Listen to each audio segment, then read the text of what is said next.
Good afternoon, YouTube. Let me get right down to this. I had another vision two nights ago. And I wanted to post it earlier, but I've been working on things on this phone to try to make my videos a little more interesting for you, so you know you don't get bored or anything. But I'm gonna try to make it quick and simple. I had another vision. I had a dream.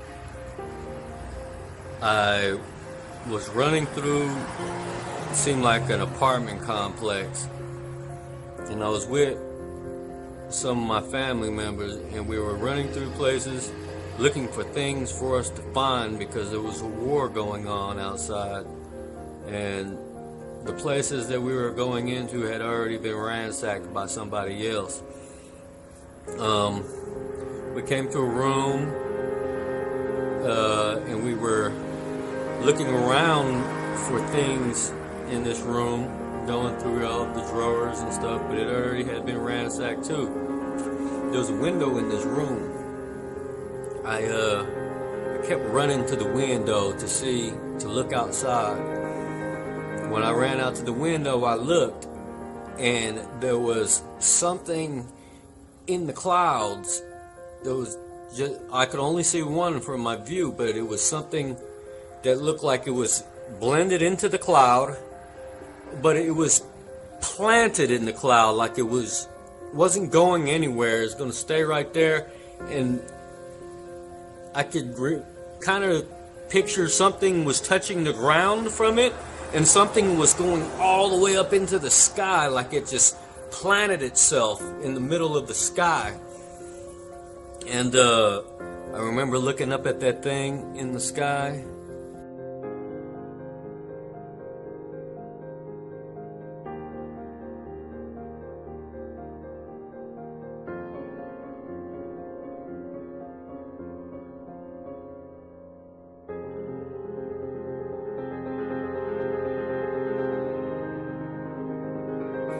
I could kind of picture something was touching the ground from it, and something was going all the way up into the sky, like it just planted itself in the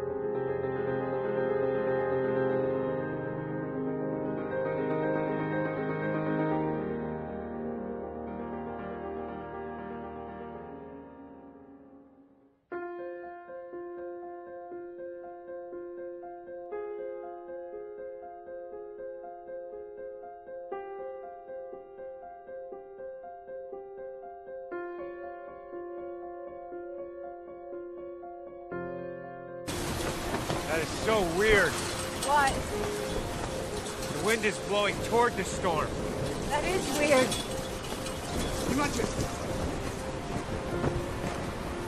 Rachel, want to see something cool?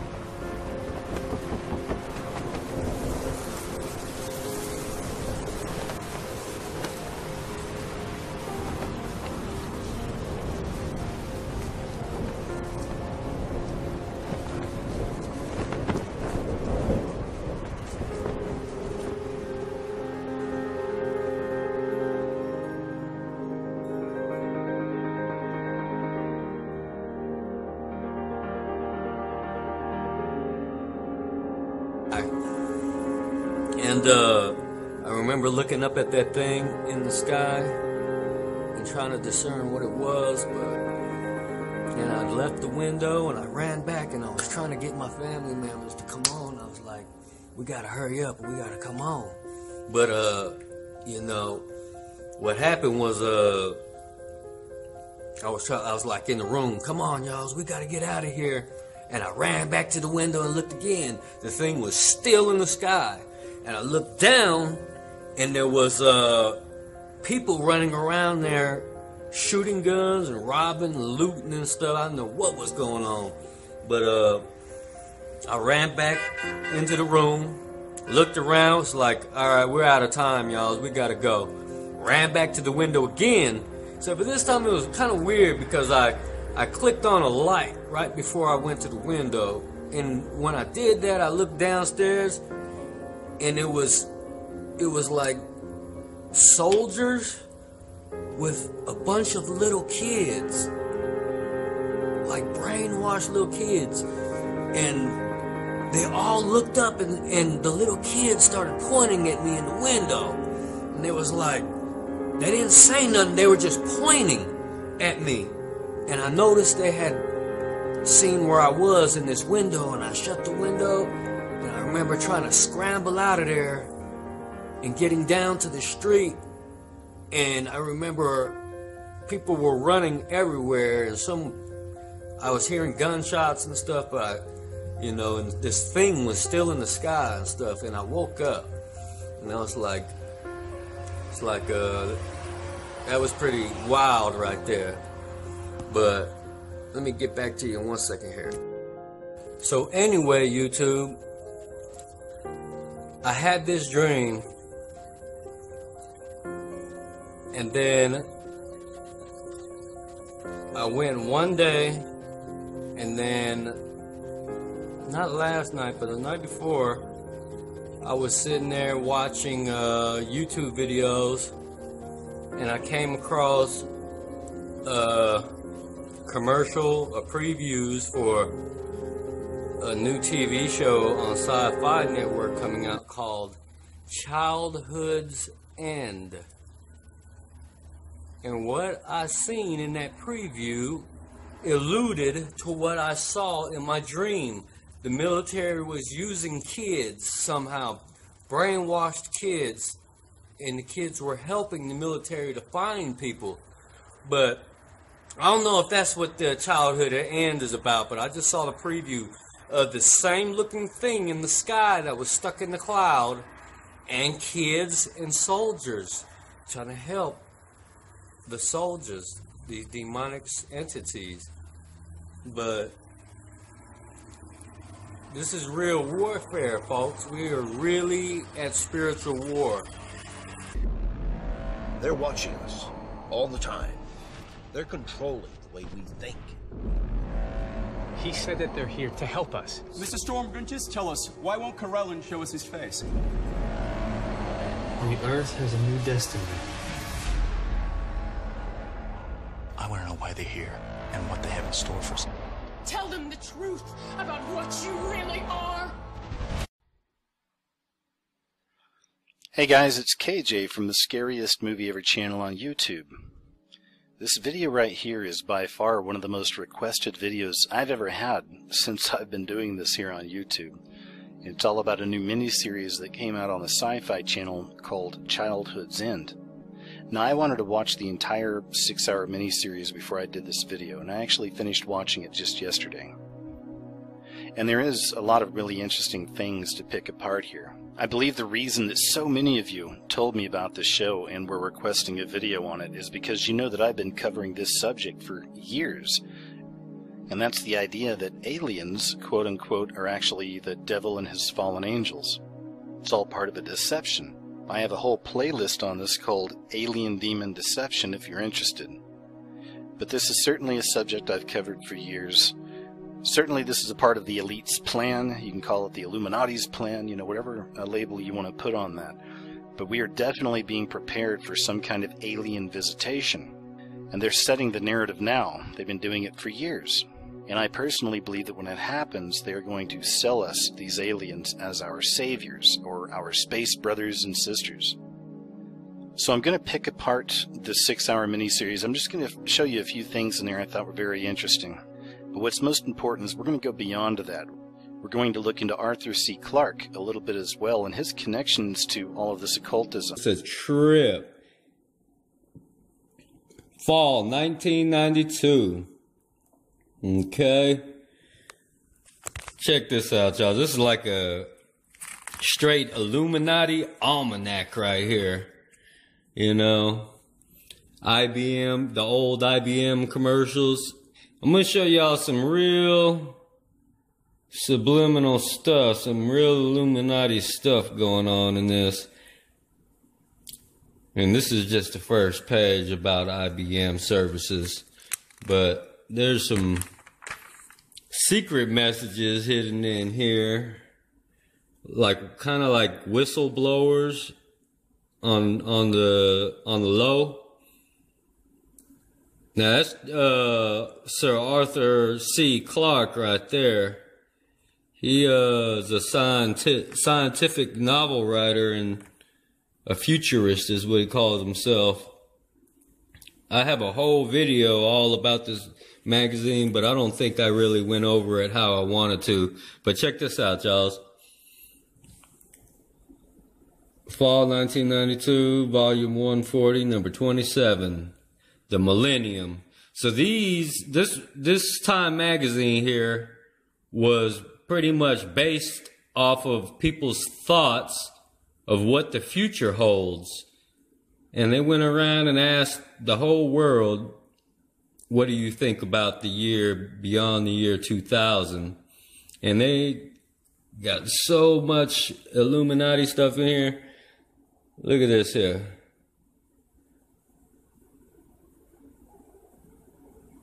The Millennium at a glance. Let me start from right here. The great event, a moment to marvel.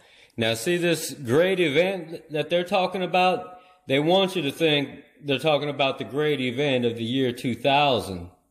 But that's not the great event that they're talking about.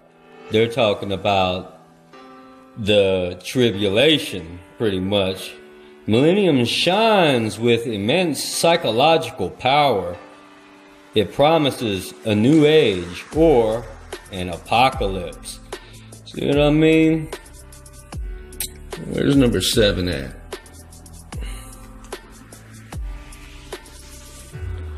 Oh well. The big blowout. So what if it's still more than 7 years away? We're gonna go through this, y'all. The future poll. Americans speculate on the second coming and other mysteries. Looking back. It must be Columbus. Out of the darkness, the current millennium was dominated by the rise of Europe and the triumph of the West, for good and ill. Mostly for ill. Millennium at a glance. A gatefold timeline puts 1,000 years into perspective. You guys should see this timeline too. Our astonishing era. The 20th century brought in an explosion of change and an onslaught of high technology. Oh yeah, it did. From the year 2017 to you. Let's see here. The century ahead. That's a funny looking device. Type Illuminati pyramid / mouse / probably tracks the mark of the beast in you. Into the future. The future will be complex, fast-paced, and turbulent. Will we be ready? Oh, what comes after Into the Unknown? Look at this. The New World Order. With militarism ending, all the big questions will be basically economic. Yeah, it gets deep, y'all. Higher tech. Here comes intelligent machines, multi-sensual media, and highly evolved artificial creatures. Cultism and these esoteric ideas. What's most important, I believe, to understand about all of this is how old this story is. This is from 1953. Childhood End is actually a 1953 science fiction novel by the British author Arthur C. Clarke.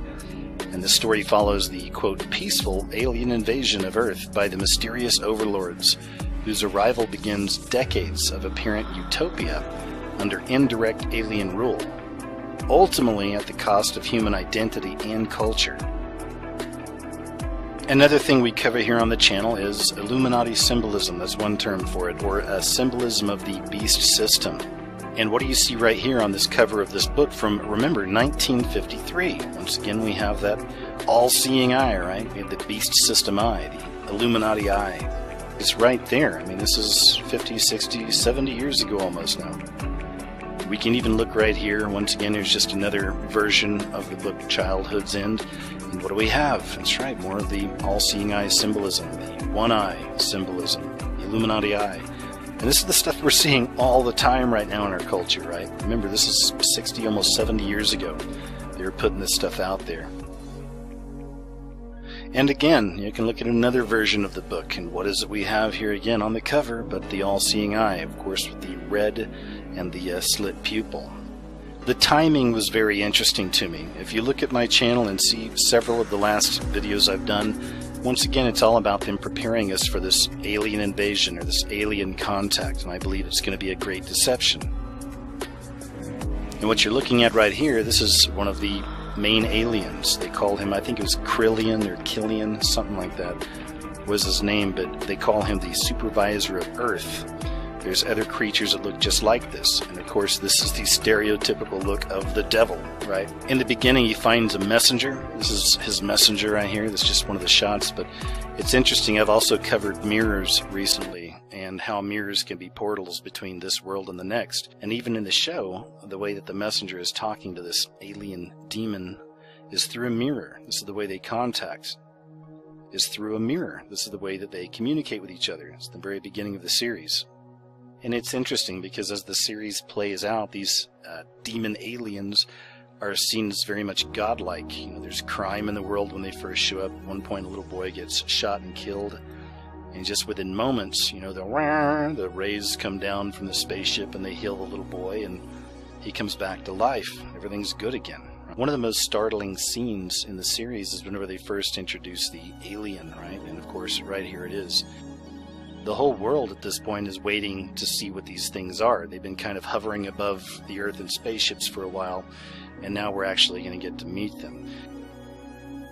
And this was definitely one of the most startling scenes right here, is when this alien is revealed. And of course, it doesn't look like any kind of alien we've ever seen, right? It looks much more like the devil. And here's a clearer picture of it.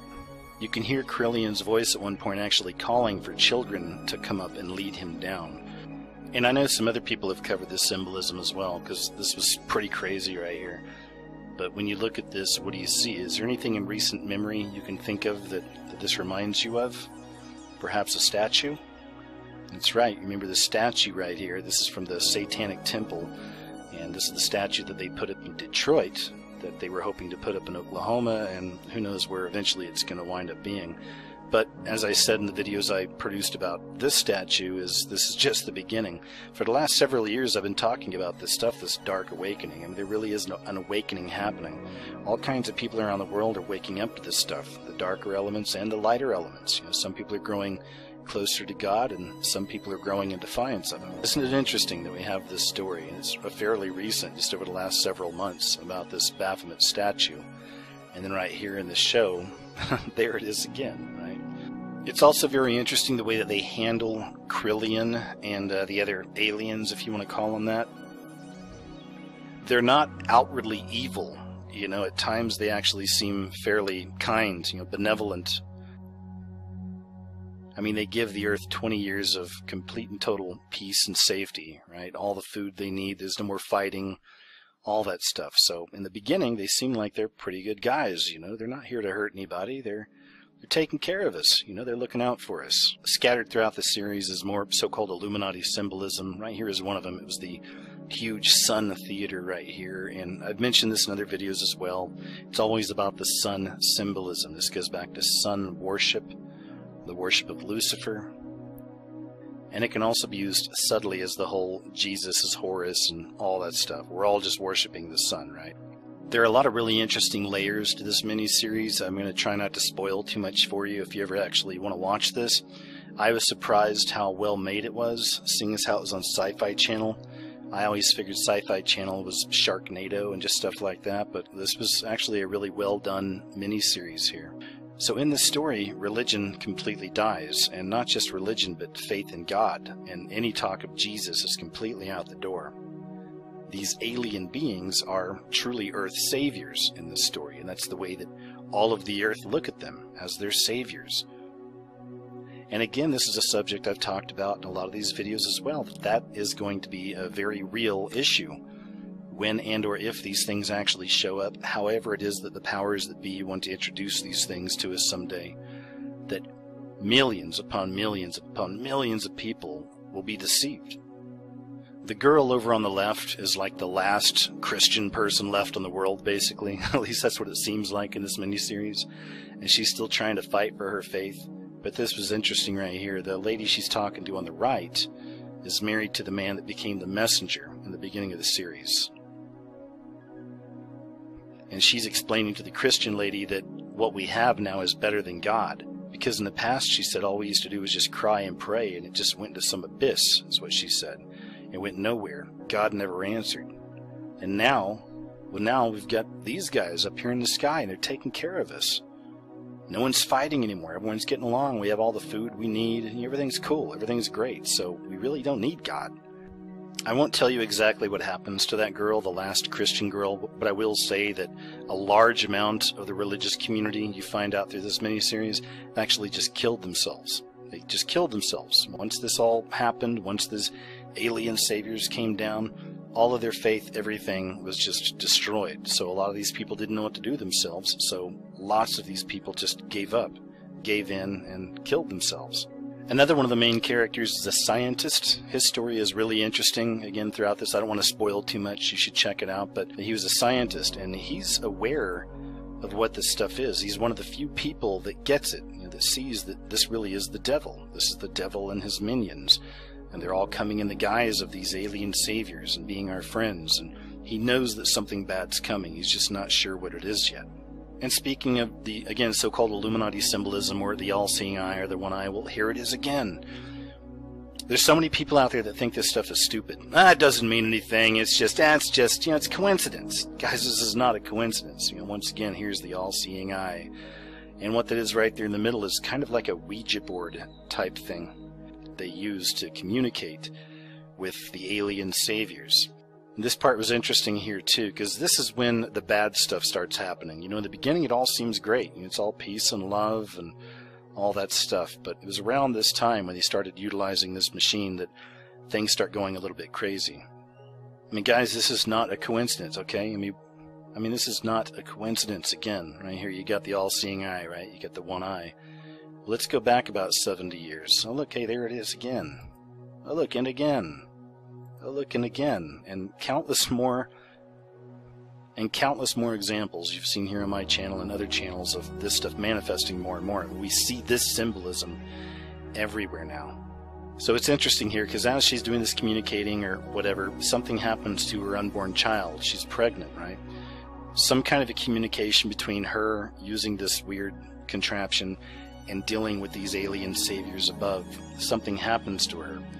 I didn't get a picture of it, but later you see her giving birth, and the baby's eyes, as the camera kind of turns away for a second, suddenly flicker and change colors. So you realize that this is a hybrid baby. And this is half human and half them, right? But it's this whole idea of all these fallen beings wanting to mate with the humans, somehow combining their DNA with ours. And then there was a whole sequence right here I want to show you, and it's very interesting. Once again, filled with so-called Illuminati symbolism, right? But here we have the little girl. Now the little girl right here in the reflection, that's like a piece of a mirror, of course shaped like a pyramid with the light behind her. So here you have your pyramid and eye. That little girl right there is the daughter of the lady that was messing around with that machine and all that stuff, right? So we have this little girl, and she winds up being kind of the conduit between them and us. And this girl turns out to be a very powerful being. At one point, that scientist is having a discussion with her. And this is that sequence right here. And he's talking to her. He's talking to her, and then again, well, here comes more symbolism. He's got this picture right here, and he keeps asking her, what is this? What is this? Where is this? What is this?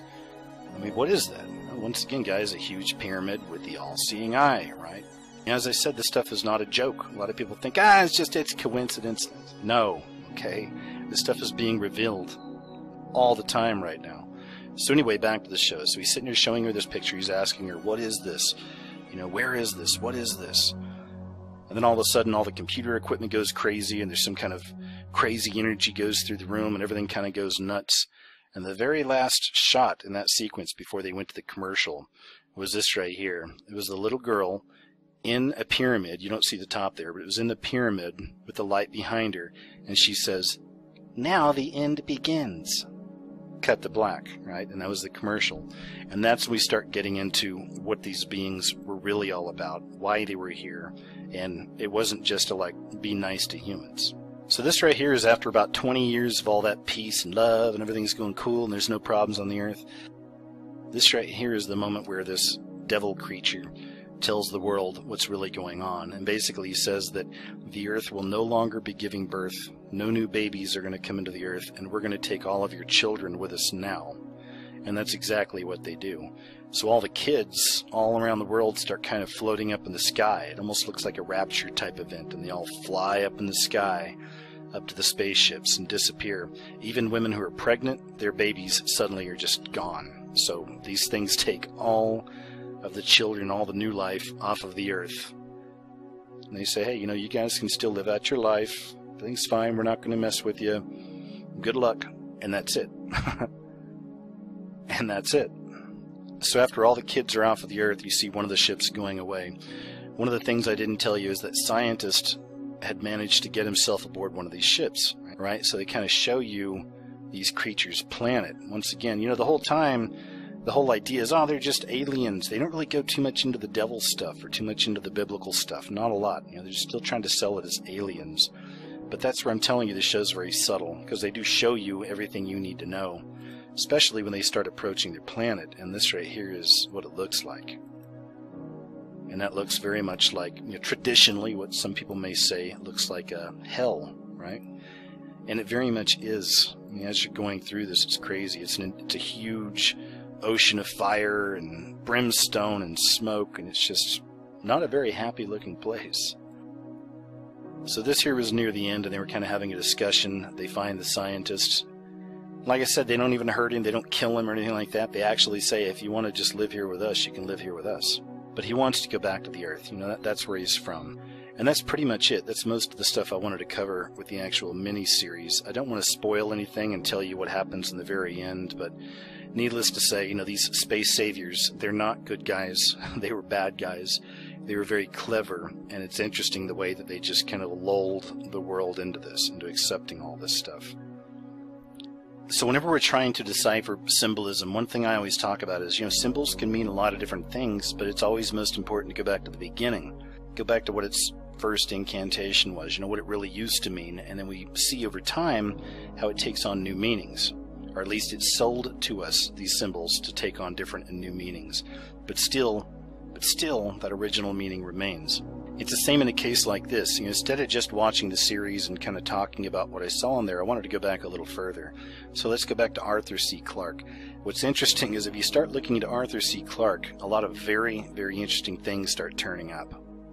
And by very interesting things, I mean lots of connections to the occult, lots of connections to the esoteric, connections to, if you will, the Illuminati. Let me show you a few things here. This right here is an older news story about the Chelsea Hotel. You may have heard of the Chelsea Hotel. There's all kinds of history there. There's something here that I wanted to show you. That was very, very interesting. Right here it is. You can see right here that Chelsea was built in 1883 and became a hangout for artists during the 1930s. Marilyn Monroe and Arthur Miller honeymooned there, and Andy Warhol found his muse. In room 322, Arthur C. Clarke wrote 2001, A Space Odyssey. And as many of you out there already know, that 322 is the number for the Illuminati Skull and Bones Society. It's just an American branch of this Illuminati. And we call it Illuminati, you know, but to me, once again, that's just a coverall. It's a catchphrase, really, for, if anything, for these secret Satanists. All these people, all these different groups, these secret societies that are involved in that pyramid system are all working towards the same goal. And that's a new world order, one world system, right? A one world leader.